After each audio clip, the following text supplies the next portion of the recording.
Samantala, ipinapanukala ng ilang mga kongresista na ayusin na lang at huwag nang buwagin ang party list system ng Kongreso.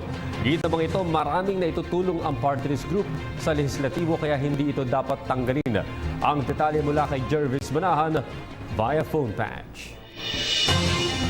Yes, Audrey, hindi sang-ayon ng mga party list congressmen sa sinabi ni Pangulong Duterte na buwagin na yung party list system sa Kongreso.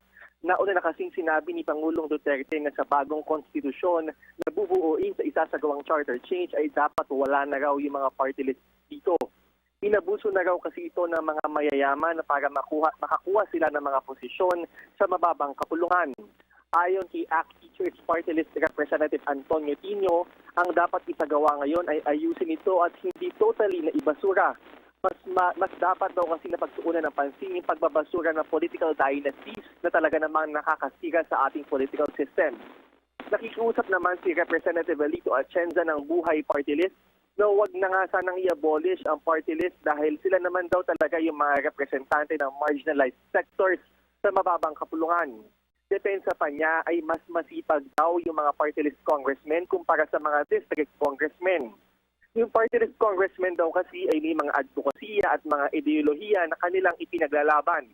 Dagdag pa nila dapat din ayusin ng COMELEC yung election ng party list. Also, itinutulak nila yung pag-aamyenda sa Party List Act para maging true representatives daw sila ng mga certain sectors ng mga marginalized mga ating mga kababayan. Magiging very boring daw ang Kongreso kapag nawala na yung mga party list doon. Out of 292 congressmen kasi, nasa around 50 yung mga party list congressmen elected on a national level. Marami ring party list congressmen ang naging aktibo sa plenaryo tulad lang ni na dating Bayan Muna Representative Nery Colmenares, dating Akbayan Representative Risa Hontiveros at dating Kabataan Party List Representative Terry Ridon. Kapag tinanggal din daw ang party list system ay mati-disadvantage dito yung mga mahihirap.